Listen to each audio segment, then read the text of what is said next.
Pernahkah kalian melihat seseorang yang mengalami gerakan tidak terkendali, kesulitan berbicara, atau perubahan emosi yang drastis? Mungkin awalnya tampak biasa, tapi tahukah kalian bahwa ini bisa jadi tanda dari penyakit Huntington? Sebuah gangguan neurodegeneratif yang menyebabkan degenerasi sel-sel saraf secara perlahan. Penyakit ini menyerang tidak hanya tubuh, tetapi juga pemikiran dan emosi, membuat kehidupan penderitanya berubah secara drastis. Bayangkan jika sebuah penyakit bisa diwariskan dari generasi ke generasi hanya karena satu gen kecil dalam tubuh kita. Penyakit Huntington adalah contoh nyata dari hal ini. Penyakit ini diwariskan secara dominan autosom, yang berarti jika salah satu orang tua memiliki gen penyakit ini, setiap anaknya memiliki peluang 50% untuk mengidapnya. Bisa kita lihat dalam gambar, ada sepasang suami istri yang memiliki anak. Salah satu dari mereka memiliki gen HD atau Huntington biasa, sementara yang lainnya memiliki gen N yang normal. Ketika mereka memiliki anak, kombinasi gen mereka bisa menghasilkan dua kemungkinan. Yang pertama, jika anak mendapatkan satu gen HD dari orang tua yang terkena dan satu gen N dari orang tua yang sehat, maka anak tersebut akan mengembangkan penyakit Huntington di kemudian hari.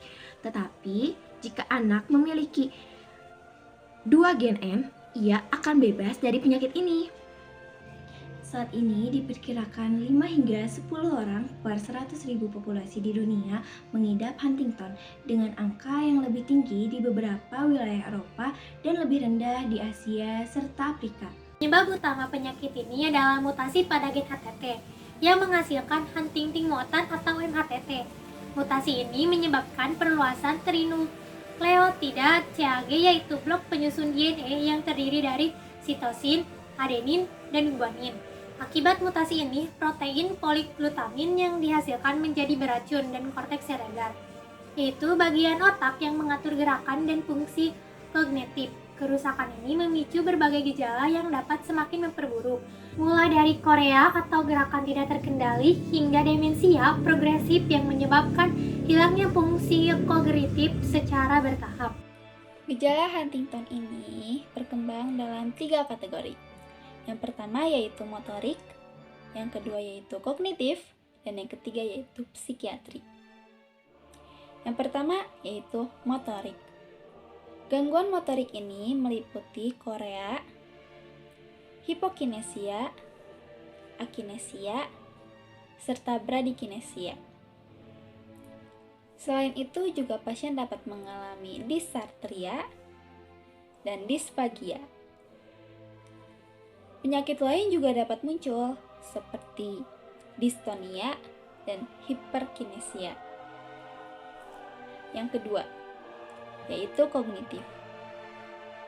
Secara kognitif, pasien dapat mengalami demensia progresif, sulit berkonsentrasi, serta kesulitan dalam membuat keputusan.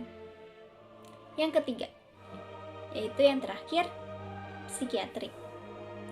Secara psikiatri, penyakit ini sering menyebabkan hipereksitabilitas, depresi, kecemasan, dan perubahan kepribadian yang drastis.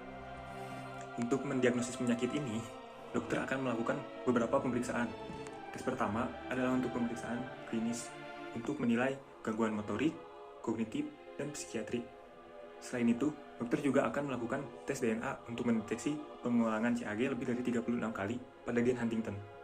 Pemeriksaan tambahan seperti magnetic resonance imaging atau MRI juga dapat dilakukan untuk melihat atrofi